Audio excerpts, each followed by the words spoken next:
मोहतरम सामीन किराम और मोहतरम नाजरीन, अस्सलामु अलैकुम वरहमतुल्लाहि वबरकातुहू।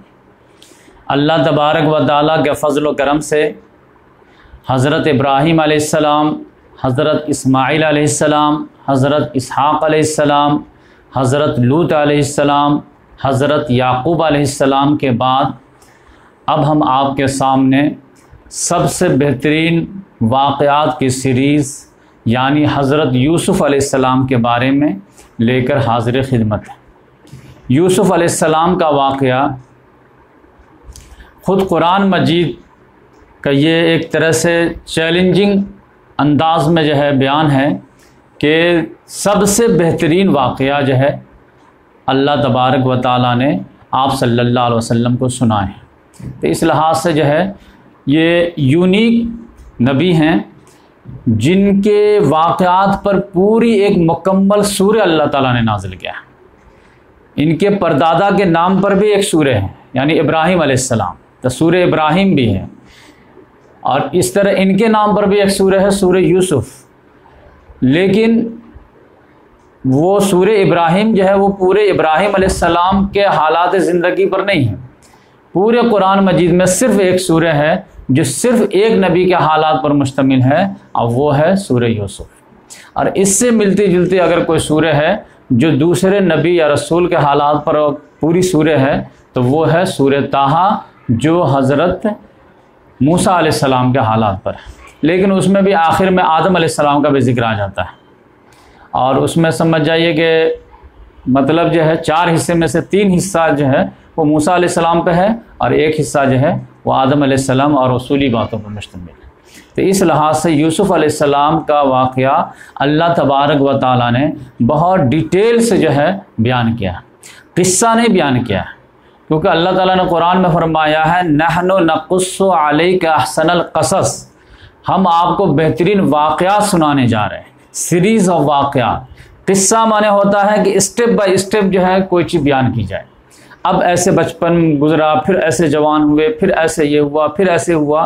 क़स्सा या क़ुस्सा माने बिल्कुल पीछा करना है एक वाक़या से दूसरे।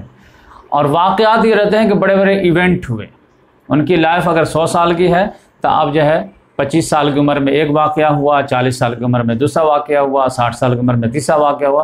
तो इसको क़सस बोलते हैं। और किस्सा की जमा क़िसस जो है वो क़िसस रहता है, तो किस्सा रहता है। यहाँ पर नहनु नक़ुस्सु अलैका अहसनल क़सस, तो उस लिहाज से वो वाक़यात। अब ये अल्लाह तबारक व तआला ने इतना डिटेल से एक सूरह में एक जगह कंबाइंड फॉर्म में क्यों नाजिल किया, इसकी वजूहात क्या थी, तो थोड़े से गौर करेंगे तो बात समझ में आ जाती है। वो ये था कि आप सल्लल्लाहु अलैहि वसल्लम जब मक्के में दावत का काम का आगाज़ किए 610 नबवी में, तो लोग जो है मुख्तलिफ़ अंदाज में जो है दावत को बातों में उड़ाने की कोशिश की। लेकिन जब हर उनके एतराज़ात का माकूल जवाब मिलता चला गया तो फिर वो लाजवाब होते चले गए, और फिर मारने पीटने पे भी आ गए, ग़ुलामों को मारते थे, ओछी हरकत पे आ गए। लेकिन सब हरबा अपनाने के बावजूद जब जो है वो कामयाब नहीं हुए, और जितना ही ज़्यादा वो जुल्म ढाते थे उतने ही लोगों की हमदर्दी जो इधर ट्रांसफ़र होती थी। तो उन्होंने लगा कि कहीं जो है अगर इसी तरह हम लोग जुल्म सितम का बाज़ार गर्म किए रहें तो हो सकता है कि हमारे नौजवान बिल्कुल स्वीप कर जाएं और उधर चले जाएं। तो उस लिहाज से उन्होंने सोचा कि इल्मी बात है तो इल्मी अंदाज़ी में जवाब देनी चाहिए। अब यकीनी बात है ये जो कौम मुखातब थी वो तो अनपढ़ कौम थी, और उसके सामने एक चैलेंजिंग भरा कलाम आ गया था जो शाहाना कलाम था। तब वो जानते थे कि हम लोग तो इसका मुकाबला नहीं कर सकते, तो अब क्या किया जाए। तो उन्हें बताया गया कि दुनिया में कुछ लोग अहले किताब हैं जो इसी तरह की किताब के दावेदार हैं, नबूवत रिसालत के भी दावेदार हैं, और उनके जो है वंशज वगैरह हैं, तो उनसे जाकर के मदद हासिल की जाए। तो वो लोग कहाँ मिलेंगे, तो नियर में जो है मक्का से करीब मदीना में यहूद के 3 कबाइल थे जो इसी तरह के जो है क्लेम रखते थे कि हमारे पास भी नबूवत है, शरीयत है, किताब है। 3 किताब के मालिक थे वो लोग, तौरात, ज़बूर, इंजील और बहुत सारे सहीफ़े के थे। और इन लोगों के जो है तिजारती ताल्लुकात थे। तो इसमें से जो है कुछ लोग गए वहाँ पर और जाकर के अपना प्रॉब्लम रखे कि देखिए हमारे में से ही एक नौजवान है जो अब जो है उनसे बड़ी उम्मीदें थी, लेकिन अब उन्होंने नबूवत का दावा कर दिया है। और उनसे कोई जीत नहीं पाता, और उनकी कलाम में जादू का असर है, और नौजवान और जो है ख़वातीन वगैरह बहुत ज़्यादा अट्रैक्ट हो रही हैं। तो अब उसके लिए हम लोग जो है क्या करें, कैसे उसका मुकाबला करें? इल्म का जो मुकाबला इल्म ही से किया जा सकता है, नज़रिए का मुकाबला नज़रिए से किया जा सकता है। अब वो तौहीद का नज़रिया लेकर के आ गए, हमारे 360 बुत को एक साथ ला इलाहा के तलवार से ख़त्म कर देते हैं। तो क्या आपकी तरफ से कोई रहनुमाई हो, कोई मदद हो तो बताइए। तो उन्होंने जो है दबे अंदाज में कहा कि उनसे जो 3 सवाल करो। वो सवाल क्या है कि उनसे पूछो रूह की हकीकत क्या है, उनसे पूछो कि ज़ुल्क़रनैन कौन थे, उनसे पूछो असहाब कहफ़ कौन थे। अगर उनका दावा है कि मुझे अल्लाह ताला इल्म दे रहा है, तो अल्लाह ताला अला कुल्ल शैइन क़दीर है, बिकुल्ल शैइन अलीम है, तो ये 3 सवाल का भी जवाब दे देंगे। और अगर नहीं है तो फिर समझ जाइए कि अपने तरफ से कहीं से जो है कॉपी पेस्ट करके ला रहे हैं और तुम लोगों पे धौंस जमा रहे हैं। तो जब 3 सवाल लेकर के आए तो आप सल्लल्लाहु अलैहि वसल्लम को अल्लाह तबारक व तआला ने 2 सूरतों के ज़रिए से जो है 3 सवालात के जवाब दे दिए। 2 सूरह जो है एक साथ नाज़िल हुई, समझे, सूरह बनी इसराइल 15वें पारे में और सूरह कहफ़ 15वां पारा से लेकर 16वें पारे तक, दोनों जुड़वां सूरह है। तो सूरह बनी इसराइल में जो है रूह के बारे में जवाब मिल गया, यसअलूनका अनिर्रूह कुल रूह मिन अम्र रब्बी। ये लोग रूह के बारे में पूछते हैं, आप कह दीजिए रूह जो है मेरे रब के ख़ास अम्र में से है। वमा ऊतीतुम मिनल इल्मि इल्ला क़लीला, और तुम्हें जो है थोड़ा सा इल्म दिया गया है, तो उस इल्म से जो है रूह की हकीकत को नहीं समझ सकते। अब यही चीज़ उनको तौरात में भी बताई गई थी, तो समझ के बिल्कुल बात जवाब सही है। अगर इसका डिटेल बताने जाते तो फंस जाते कि भाई हमारे यहाँ तो कुछ और बताया कि आपका कुछ और है, तो वो खामोश हो गए। दूसरा असहाब कहफ़ कौन थे? असहाब कहफ़ के बारे में 2-3 रुकू जो नाजिल हो गए सूरह कहफ़ में। वो चंद नौजवान थे जो बादशाह के जुल्म सितम से ईमान बचाने के खातिर गार में चले गए थे, 300 साल के बाद उठे थे। और फिर ज़ुल्क़रनैन कौन थे? क्योंकि ज़ुल्क़रनैन के जो है बड़े मोहसिन थे ये लोग। जब बख्त नसर ने इनको जो है कैप्टिविटी में ले आए थे इराक़, तो फिर बख्त नसर ही के जुल्म से जो है ज़ुल्क़रनैन ही ने जो इनको निजात दिलाया था। तो कहते थे ज़ुल्क़रनैन को ने बताया, हिस्ट्री की बात है ये। तो सूरह कहफ़ में अल्लाह तबारक व तआला ने ज़ुल्क़रनैन के बारे में पूरा रुकू नाज़िल कर दिया। तो इस लिहाज से तीनों जब जवाब मिल गया, तो फिर ये लोग कहें कि वो तीनों जवाब तो आ गए। वो लोग जवाब सुन करके भी बिल्कुल जो है वो लाजवाब हो गए। तो अब लगा कि हार मान जाए क्या? तो उनके तरफ से ये था कि एक और टफ सवाल मैं देता, ये तो कोई नबी के अलावा कोई बता ही नहीं सकता, ये तुक्का से काम चलने वाला नहीं, ये डिटेल हिस्ट्री है। ये जाके सवाल पूछ। सवाल क्या है कि वो बार बार जो है तुम लोगों के सामने मूसा अलैहिस्सलाम का किस्सा बयान करते हैं, क्योंकि कुरान में जो है 1/13 कुरान जो है वो मूसा अलैहिस्सलाम के जिक्र पे मुश्तमिल है। अब मक्की सूरह में तो भरमार है फ़िरौन मूसा फ़िरौन मूसा फ़िरौन मूसा, यही है। और फ़िरौन जो है बहुत बड़ा जालिम था, बनी इसराइल को ग़ुलाम बना लिया था, और उनके निजात के लिए अल्लाह ताला ने मूसा अलैहिस्सलाम को जब भेजा। अब मूसा अलैहिस्सलाम के पूरे स्ट्रगल को अल्लाह तबारक व तआला ने बचपन से लेकर के वो समझे कि माइग्रेशन तक पूरा डिटेल से जो है नोट किया है। तो अब वो जो है बार बार ये मूसा अलैहिस्सलाम का मामला आ रहा था, यानी इधर जो है अबू जहल वगैरह को बता रहे थे कि तुम ही जालिम ने, तुमसे बड़े जालिम थे, फ़िरौन जैसे थे। तो जो है फ़िरौन जो है अपने जुल्म के पादाश में जो है मज़ा चखे, तो तुम लोग भी चखोगे। तो अब उन लोगों ने सवाल पुट किया कि ये जो बताइए कि मूसा अलैहिस्सलाम और बनी इसराइल, ये बनी इसराइल कौन थे?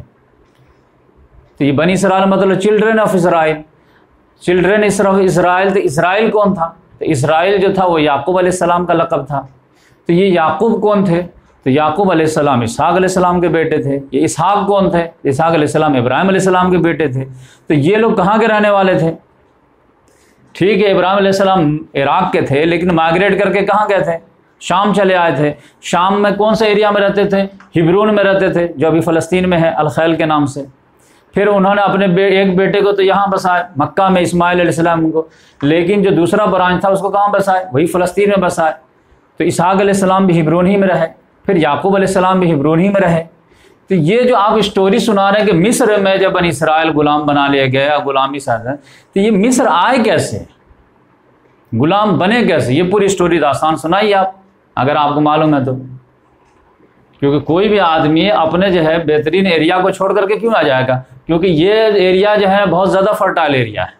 कुरान में भी आया, सुब्हानल्लज़ी अस्रा बिअब्दिही लैलन मिनल मस्जिदिल हराम इलल मस्जिदिल अक़सल लज़ी बारकना हौलहू। ये बाबरकत ज़मीन है, रूहानी लिहाज से भी और मादी लिहाज से भी। तो इधर से इधर क्यों गए? गए तो क्यों गए? क्या रीज़न थे? वस्बाब क्या थे? शान क्या था? शान नुज़ूल क्या था? बताइए पूरा डिटेल से। तो फिर जैसे ये सवालात आए तो अल्लाह तबारक व तआला ने पूरी सूरह नाज़िल कर दिया। तो ये था बैकग्राउंड जो यहूद की तरफ से पुट किया गया सवाल था कुरैश के ज़रिए से, तो उनको लाजवाब किया गया। जो सूरह यूसुफ़ी में अल्लाह ताला ने फरमाया कि इसमें पूछने वालों के लिए बहुत बड़ी बड़ी निशानियाँ हैं। लक़द कान फ़ी आयातिही लिस्साइलीन, पूछने वालों के लिए बड़ी बड़ी निशानियाँ हैं। तो अब आज से मैं जो है इंशाअल्लाह यूसुफ़ अलैहिस्सलाम के बारे में वो तफसील से जो सूरह यूसुफ़ में स्केच खींचा गया है वो आपके सामने रखूँगा। यकीनी बात है लंबी स्टोरी है, तकरीबन जो है पौने पारा पे है, तो ये 5-6 एपिसोड में होगा, आधा घंटे का, क्योंकि 2-3 घंटे की वीडियो बनती है तो लोग बोर हो जाते हैं, यकीनी बात है। तो जहन मिजाज का लिहाज रखते हुए हम थोड़ा थोड़ा आपके सामने पेश करेंगे। और बहुत ही सबक आमोज़ कहानी है, वाक़यात हैं, तो इंशाअल्लाह वो सब भी थोड़े थोड़े से जो है क्लिक करने की कोशिश करेंगे। इसी में याकूब अलैहिस्सलाम के भी जो बायोग्राफ़ी आ जाएगी, यूसुफ़ अलैहिस्सलाम की भी आ जाएगी और उनके 11 भाइयों की भी आ जाएगी। तो इस लिहाज से जो है, तो याकूब अलैहिस्सलाम के जो है 12 बेटे थे 4 बीवियों से, उसमें से जो है सेकेंड लास्ट जो थे वो यूसुफ़ अलैहिस्सलाम थे, यानी 11वें नंबर पर। और याकूब अलैहिस्सलाम हम बताए थे कल के इसमें वीडियो में कि वो जो है मामू के यहाँ गए थे, वहीं शादियाँ हुई, तो तकरीबन 20 साल वहाँ रहे, तो वहीं जो है अक्सर बच्चे वहीं पैदा हुए थे। सिर्फ बिन्यामीन जो है वो यहाँ आकर के फिर जो है यहाँ हुए हैं, बकिया वहीं थे। तो और जो बेटे थे वो तो बड़े बड़े थे, जवान जवान हो गए थे, लेकिन यूसुफ़ अलैहिस्सलाम छोटे थे और बिन्यामीन तो बिल्कुल ही छोटे थे। तो अब याकूब अलैहिस्सलाम जो है, चूँकि नबूवत का घराना था उनका, खुद नबी थे, वालिद नबी थे, दादा नबी थे, तो अपने बच्चों के पेशानी पे भी तलाशते थे कि ये 12 में से कौन जो है मेरा ये विरासत लेके आगे बढ़ेगा। तो वो 10 बड़े बेटे में कोई नज़र नहीं आते थे, तो वो जो है कोशिश करते रहते थे कि एक्टिविटीज़ वगैरह को जो है मुआयना करके कि कौन जो है बच्चा होनहार है जो आगे चल करके ये काम अंजाम देगा। तो उनको यूसुफ़ अलैहिस्सलाम में वो झलक दिखती थी, तो यूसुफ़ अलैहिस्सलाम से वो बेहद मोहब्बत करते थे, बल्कि इश्क दर्जे तक मोहब्बत थी। और उनकी वालदा का इंतकाल हो गया जिनका नाम राहील था, तो उसके बाद तो और भी ज़्यादा जो है उनको साथ रखने लगे। अब दूसरे भाई लोग जो थे वो बड़े चिढ़ते थे कि भाई खेत में काम तो हम लोग काम करते हैं, लड़ाई की नौबत आती है तो लाठी हम बनते हैं, अब प्यार मोहब्बत की बात आती है तो यूसुफ निछावर हो जाते हैं। अब ये सब सौतेले भाई भी थे, तो इस लिहाज से हसद की आग में वो जलने लगे। तो वो जो है वो अब ये महसूस करते थे, अब इनको अब बड़े होकर के नबूवत का रोल, नबी का रोल अदा करना था, तो बचपन से और भी होनहारी थी, अब उसके वजह से और भी अट्रैक्ट होते थे याकूब अलैहिस्सलाम, तो वो और भी चिढ़ते थे। अब वो उनके नागवारी के आसार जो है पेशानी पे महसूस करते थे, लेकिन चूँकि खुल के नहीं आता था तो ये खुल के नहीं बोल पाते थे। उसी में इत्तेफाक क्या हुआ कि यूसुफ अलैहिस्सलाम ने एक ख्वाब देखा तो उन्होंने अपने वालिद से शेयर किया। उन्होंने कहा, इन्नी रअयतु अहद अशरा कौकबन वश्शम्स वल क़मर रअयतुहुम ली साजिदीन। अब्बू जान, मैं एक ख्वाब देखा हूँ, वो ये देखा हूँ कि 11 सितारे हैं, एक सूरज है और एक चाँद है, और सब मुझको सजदा कर रहे हैं। ये मैं ख्वाब देखा। तो अब यकीनी बात है किसी बच्चे को भी बयान किया तो कहेगा ये बहुत अहम ख्वाब है, कि सब लोग मतलब पूरे जो है वो समझे स्टार सिस्टम ही आपको सजदा कर रहे हैं। तो वालिद साहब समझ गए कि कुछ बड़ा रुतबा मिलने वाला है, तो उन्होंने नसीहत की, या बनैया ला तख़्सुस रुयाक अला इख़्वतिक, कि मेरे बेटे ये ख्वाब जो है अपने भाइयों से शेयर मत करना, फ़यकीदू लक कैदा, वरना वो लोग तुम्हारे से खुश होने के बजाय चाल चलना शुरू कर देंगे। क्यों? इन्ना शैतान इंसान अदुव्वुम मुबीन, क्योंकि शैतान जो इंसान का खुला दुश्मन है वो हसद का आग को भड़का देगा। और हासिद का मतलब क्या है कि वो अपने दुख से कम परेशान रहता है, दूसरे के सुख से ज़्यादा परेशान रहता है। अब फिर उन्होंने बताया कि ऐसा लगता है कि वकज़ालिक यज्तबीका रब्बुका व युअल्लिमुका मिन तावीलिल अहादीस, कि इस तरह लगता है अल्लाह ताला तुमको चुन लेगा जिस तरह तुम्हारे बाप दादा को अल्लाह ताला ने चुन लिया था, और तुम्हें बातों की तह तक पहुँचने का इल्म सिखाएगा, ख्वाबों की ताबीर सिखाएगा। वयतिम्मु निअमतहु अलैका व अला आलि याक़ूब कमा अतम्महा अला अबवैका मिन क़ब्ल इब्राहीम व इसहाक़, और अपने नेमत का इत्माम करेगा तुम पर भी और आले याकूब पर भी, जिस तरह तुम्हारे बाप दादा पे क्या था, इसहाक और इब्राहिम पर। तो इस तरह बोले कि ये बहुत अहम मामला है और बहुत ख़ास इंडिकेशन है, तो अपने भाइयों से शेयर मत करना। अब इसके बाद और भी आओ भगत जो याकूब अलैहिस्सलाम के बढ़ गए। अब बड़े भाई तो चिढ़ते थे, अब इधर जो और भी मोहब्बत शफकत बढ़ी तो और भी चिढ़ने लगे, जबकि ये नेचुरल बात है। उनको लगता था कि अब्बू जान जो नाइंसाफ़ी कर रहे हैं, जबकि ये नाइंसाफ़ी की बात नहीं थी। एक तो दिल का मामला है, दिल पर किसी का कंट्रोल नहीं रहता है, अल्लाह ताला ने इसके बारे में माफ़ भी किया है, चाहे बीवी के ताल्लुक से हो या औलाद के ताल्लुक से। दूसरी बात यह है कि जब भी कोई बच्चा रहता है तो छोटे बच्चों में वालिद का मोहब्बत जो है बच्चों ही की तरफ जाता है, बड़े की तरफ नहीं जाता है। अब ये बड़े बड़े जो खुद बचपन में एंजॉय कर चुके थे वालिद की मोहब्बत का, अब नंबर किसका, जो छोटे उनका नंबर है। अब उनको तो याद रहती नहीं कि हम छोटे थे तो हमको मोहब्बत ज़्यादा करते थे, तो अब जिसका नंबर है उससे मोहब्बत होगी, ये नेचुरल बात है। लेकिन बड़े चिढ़ते रहते थे। अब इन लोगों के जो है हसद की आग इतनी भड़की कि प्लानिंग बनाने लगे कि अब्बू के जो अट्रैक्शन खींचने का अब एक ही ज़रिया है, या तो अब्बू के दिल से यूसुफ की मोहब्बत निकाल दो, या नहीं तो यूसुफ को अब्बू के नज़र से दूर कर दो, दो में से एक करना पड़ेगा। अब ये इसके तो कोई पॉसिबिलिटी लग नहीं रहे थे कि अब्बू के दिल से यूसुफ को निकाल दो, ये तो चलो आउट ऑफ क्वेश्चन। तब एक ही रास्ता बच गया कि यूसुफ को दूर कर। तब इसके लिए 10 भाई जो है क्लोज डोर मीटिंग किए। अब मीटिंग करने के बाद जो है उन्होंने मशवरा शुरू किया क्या किया जाए। तो किसी ने कहा कि ऐसा करते हैं कि यूसुफ को कत्ल कर देते हैं, उक़्तुलू यूसुफ,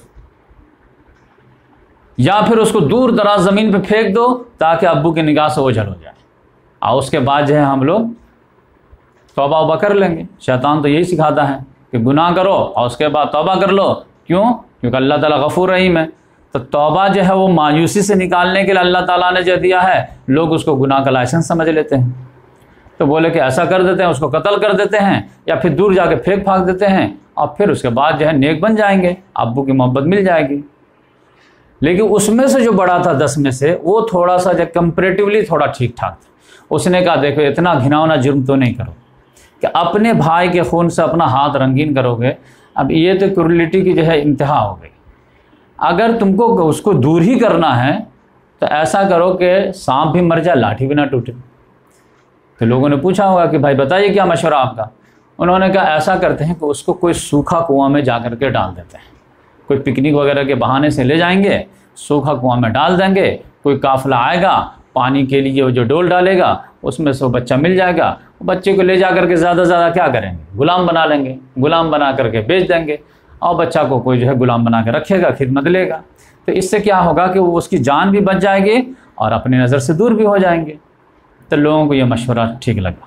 तो अब ये मशवरा कि कैसे जो है इनको ले जाया जाए, ये तो छोड़ते ही नहीं है।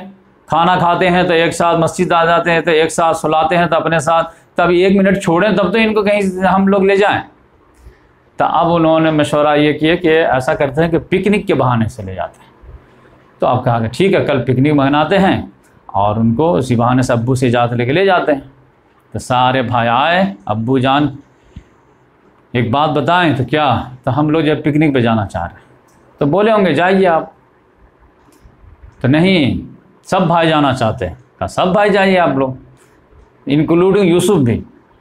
नहीं यूसुफ कहाँ जाएगा, वो तो छोटा बच्चा है, आप लोग जाइए, बड़े बड़े हैं, जाइए खेलिए कूदिए खाइए पीजिए आ जाइए।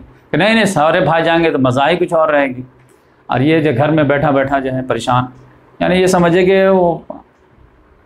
कि सिनारियो जो है खुद ही बता रही है। तो उन्होंने कहा कि नहीं सारे भाई जाते तो ज़्यादा मज़ा आते।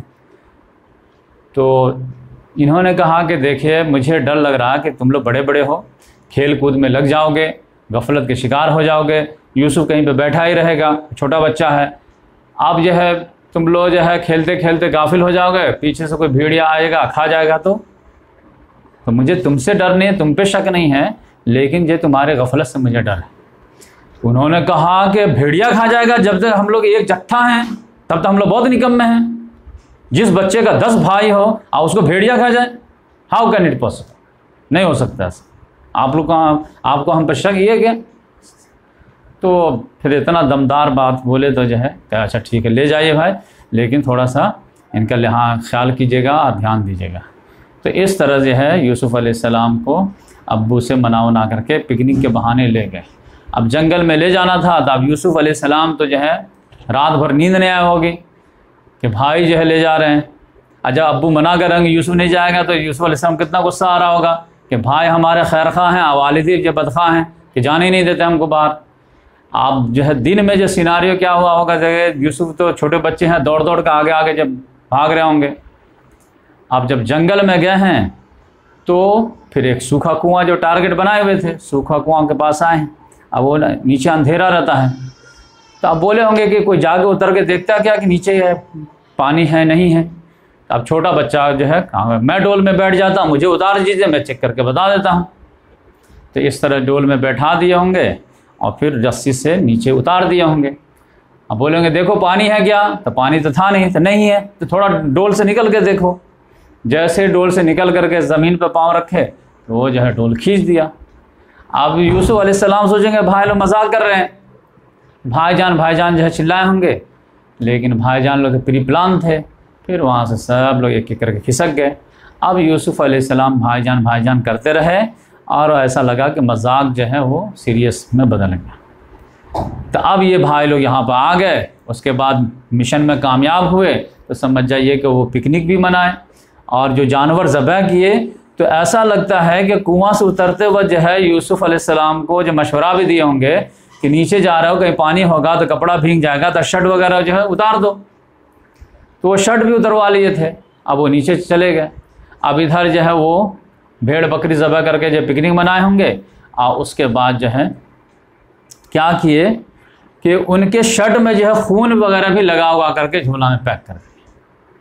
अब फिर दिन भर खेले कूदे और उसके बाद शाम में जो है थोड़ा जो है ज़्यादा अंधेरा हुआ है तब घर वापस आए। तो वालिद को अंदेशा सता रहा था कि मगरिब का टाइम हो गया, आ रहे नहीं, एकदम इशा के टाइम में आए हैं। अब फिर रोते पीटते मगरमच्छ का आंसू रहा, अब्बू जान। अरे क्या हुआ जी? नहीं क्या बताएं अब्बू जान क्या हुआ? अरे बताओगे सही, यूसुफ़ किधर है? अरे वही तो मामला है, क्या हुआ? तो हम लोग गए और सामान के पास जो है यूसुफ़ को बैठा दिए और खेल में लग गए, एक दूसरे को पकड़ा पकड़ी कर रहे थे, दौड़ा रहे थे, दौड़ाते दूर निकल गए। पीछे से भेड़िया आया और खा गया। और आप तो मानेंगे नहीं, आपको तो विश्वास होगा नहीं। वलो कुन्ना सादिकीन, गर्ज हम लोग सच बोलते हो। तो वजाऊ बेकमीसी बेदमिन कज़िब अला कमीसी बेदमिन कज़िब, और वो लोग जो है एक झूठा खून भी लगा करके लाए थे कपड़े में।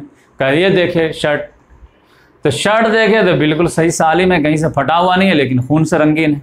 यूसुफ़ अलैहिस्सलाम कहा कि बाप से तो ये बेटा से तो कुछ आगे ही बाप रहेगा। वो फ़ौरन देख के भाग गए कि अगर जो है भेड़िया इस पर अटैक किया होता तो पहले जो है शर्ट फटा होता, फिर जिस्म फटा होता। तो शर्ट सही सालिम है और जो है जिस्म फटा है, इसका मतलब यह है कि बल सव्वलत लकुम अनफुसकुम अमरा, तुम्हारे जी ने तुम्हारे लिए एक बड़े मामले को आसान बना दिया। तो फसब्रुन जमील, तब मैं सब्र ही करूँगा खूबसूरत से। क्यों? क्योंकि घर के बेदी ने लंका ढाया है। अगर पड़ोस का लड़का कोई हमारे बच्चे के साथ कुछ किया होता तो अभी लाठी लेके जाते। अब बेटे ने बेटे के साथ कांड किया है, तब किससे गिला करे, किससे शिकायत करे? जाओ सब्र करते हैं। वल्लाहुल मुस्तआन अला मा तसिफून, और अल्लाह तबारक व तआला ही से मदद चाहते हैं जो कुछ भी तुम बतंगड़ बना रहे हो। क्योंकि उनको यकीन था कि बेटा तो ज़ायद नहीं हो सकता, क्योंकि ख्वाब देखा है, लेकिन किस कंडीशन में है नहीं है ये तो अंदेशा सता रहा था। तो इस तरह से वालिद साहब बोले कि अब मुझसे बात मत करो और जो है मैं अल्लाह ताला से मदद मांगता। अब इधर यूसुफ़ अलैहिस्सलाम के साथ मामला क्या हुआ? यूसुफ़ अलैहिस्सलाम को जैसे यकीन होगा कि भाई लोग हमारे साथ गेम कर दिए हैं और चले गए धोखा दे करके, फ़ौरन अल्लाह ताला ने जो है फ़रिश्ता को भेज दिया और फ़रिश्ते आए और उनको जो है तसल्ली दे दिए, और तसल्ली दिए कि तुम जो घबराओ नहीं, कि एक दिन लाजमन तुम्हारे लाइफ में मैं लाऊंगा जब तुम अपने भाइयों को ये विश्वासघात के बारे में जतलाओगे। तब ये समझे कि इस जुमले में सब कुछ है कि फिर उस रोज़ तुम्हारी पोजीशन हाई होगी, उसकी नीचे होगी, और फिर जो है तुम उनको बताओगे कि तुमने हमारे साथ क्या मामला किया था। ये सारे चीज़, यानी तुम्हारे को टेंशन लेने की ज़रूरत नहीं है, अब यहाँ से तुम्हारे अच्छे ही अच्छे दिन आते चले जाएंगे। तो उनको सुकून हो गया। तो उस लिहाज से जो है फरिश्ते तसल्ली दे करके चले गए, तो वो मुतमईन हो गए। अब निकले कैसे यहाँ से, मतलब कुएं से? तो हुआ क्या कि यहाँ पर समझिए कि जंगल में कुएं में उनको फेंक दिया गया। शाम से एक काफिला जो है वो मिस्र जा रहा था, तो यहाँ पर जो है काफिले को एक कुएं का मुंडेर दिख गया। तो उसने अपने नौकर गुलाम को भेजा कि देखो मुंडेर दिख रहा है, तो जाकर के देखो, पानी है तो पानी ले आओ, तो अपना काम हो जाएगा। जब यहाँ पर नौकर आया तो उसने जो है उसमें डोल डाला कि पानी चेक करते पानी है या नहीं। वो जैसे ही डोल डाला कि यूसुफ अलैहिस्सलाम सोचोगे कि भाई लोग वापस आ गए हैं, फ़ौरन जो है डोल पकड़ लिए और ऊपर जाकर बैठ गए। अब ये लोग खींच रहे हैं, 2-3 आदमी मिल करके, और जब खींचे तो पता चला कि जो है एक लड़का है, वो भी खूबसूरत। वो तो चीख मारे एकदम खुशी के मारे, या बुशरा हाजा गुलाम, भाई खुशखबरी, ये तो एक लड़का खूबसूरत मिल गया। अब तो समझिए कि एक डोल पानी तो कितना देर का होगा, लेकिन एक लड़का है। उसको फ़ौरन जो है सामान तिजारत समझ करके छिपा दिए, अब फ़ौरन वहाँ से कूच करके अब मिस्र आ गए। मिस्र आने के बाद वो काफ़िला वाले सोचे कि एक जो है मुफ्त में एक बच्चा हाथ आ गया है, तो आने पानी जो भी दाम मिलता है इसको बेच दो, क्योंकि पता नहीं इसके इतना खूबसूरत बच्चा ख़ानदानी है, गर्चे गरीब लगता लेकिन ख़ानदानी है, तो इसके भाई बाप तो तलाश रहे होंगे, यकीनी बात है कहीं से मिस हो गया होगा, तो तलाश रहे होंगे, तो पकड़े जाएंगे तो ऐसे इल्ज़ाम भी लगेगा, और जो भी कुछ आना है वो भी नहीं आएगा। तो आने पानी जितना में आता है उतना ही बेच दो। तो लिहाजा उनको बहुत मामूली दिरहम के वजह उनको बेच दिए। अब उसको जो ख़रीदा वो उसने बड़ा आदमी ने ख़रीदा, एक अफसर लेवल का आदमी था, अजीज़ मिस्र, उसने वो जो है उस बच्चे को ख़रीद लिया, सस्ते दामों में मिला, फटाक से ले लिया और ले आकर के अपने घर लाया। घर लाने के बाद जो है अपनी बीवी, उसकी बीवी का नाम जुलेखा था, और अभी नई नई शादी हुई थी, 3-4 साल हुए थे, और अभी बच्चा नहीं हुआ था। तो अपनी बीवी को बोला कि देखो ये लाया तो हूँ मैं ग़ुलाम ख़रीद के मार्केट से, लेकिन शक्ल और सूरत के लिहाज से ये ख़ानदानी बच्चा लगता है, तो ऐसा करते हैं कि इसको हम लोग जो है ये ग़ुलाम के तौर पर ट्रीट नहीं करेंगे, इसको जो है मतलब घर के फ़र्द के तौर पर, बेटे के तौर पर जो है इसको ट्रीट करते हैं, यानी इसको जो है बेटे की तरह पढ़ाते हैं, लिखाते हैं, और लगता है चेहरे वगैरह से कि ये जो है एहसान फरामोश नहीं होगा। तो अगर टैलेंटेड हो गया तो बुढ़ापे में हम लोग को फ़ायदा ज़रूर पहुंचाएगा, और अगर बाय द वे 2-3 साल हो गए औलाद नहीं हो रही है, और अगर लगता फ्यूचर में भी नहीं होगी, तो इसी को बेटा घोषित कर देंगे, तो ऐसे भी फ्यूचर सेफ हो जाएगा। तो बीवी को जो है अच्छा मशवरा लगा, तो दोनों शौहर बीवी एग्री किए कि इसको जो है ग़ुलाम के तौर पर, नौकर के तौर पर घर पे नहीं रखेंगे, एक बेटे के तौर पर ट्रीट करेंगे, पढ़ाएंगे, लिखाएंगे, खिलाएंगे, पिलाएंगे, अच्छी तरह तालीम और तरबियत देंगे। तो अब इस तरह यूसुफ अलैहिस्सलाम से जो वादा था कुएं के अंदर अल्लाह ताला को कि अब तुम्हारे अच्छे दिन आएंगे, तो अब ये देखिए पहला वादा अल्लाह ताला ने पूरा किया कि यानी हिब्रून में अपने वालिद के यहाँ जब थे, तो एक तो जो है देहात में ज़िंदगी, बदुआना ज़िंदगी, भेड़ बकरी चराइए खाइए, उसमें अगर कोई नेमत आ भी गई तो ये 12-12 जगह पे जो है डिवाइड होगा तो कितना मिलने वाला है, एक पूरा बकरा भी ज़बह होगा तो कितना हिस्से में आने वाला। तो इस लिहाज से यहाँ तो जो है रोटी पे नमक भी मिल जाए तो बड़ी मुश्किल है, और यहाँ पर क्या है कि सिर जो है वालिद से दूरी है और वतन से दूरी है, लेकिन नेमतों के अंदर जो है इनकी परवरिश हो रही है, कोई नेमतों से भरा हुआ घर है, खाने वाला कोई नहीं। तो इस लिहाज से अल्लाह ताला ने कहा कि देखो, और ये अजीज़ मिस्र का घर था, बादशाह का घर नहीं था, बड़ा अफसर था। तो अब अफसर के घर में क्या है ना कि इल्म हिकमत की बातें होती रहती हैं, बड़े बड़े फ़ाइल आते रहते हैं, बड़े बड़े केस के मामले आते रहते हैं, डिस्कशन चलते रहते हैं, तो उसमें फिर बच्चा जो है वो ना चाहते हुए बहुत सारी कुछ सुनता रहता है, तो उससे जो फिर उसके जो है सेंस डेवलप होता रहता है, उसके नॉलेज में तरक्की होती रहती है। तो अल्लाह तबारक ताला ने कहा कि दोनों हमने इंतज़ाम कर दिया कि यहाँ पे बात की तह तक पहुँचना भी सिखा रहे हैं, ख्वाब की ताबीर का भी इल्म बाद में देंगे, और फिर यहाँ पर जो है अनवा व अक़साम की नेमतों से भी माला माल कर दिए, और ये घर में परवरिश पा रहे एज ए शहज़ादे के तौर पर। तो ये जो है यहाँ तक जो है आज मैं हेडिंग लगाया था कि हज़रत यूसुफ़ अलैहिस्सलाम फ़लस्तीन से मिस्र तक, तो ये कैसे पहुँचे मिस्र में, ये आज की स्टोरी मुकम्मल हुई। इंशाल्लाह इसके बाद कल जो है ये मिस्र घर से जो है जेल तक कैसे जाएंगे वो वाक़या सुनाएंगे। अल्लाह ताला से दुआ है कि अल्लाह तबारक व ताला कुरान मजीद पढ़ने और उससे सबक आमोज़ वाक़यात से नसीहत हासिल करने की तौफ़ीक़ अता फ़रमाए।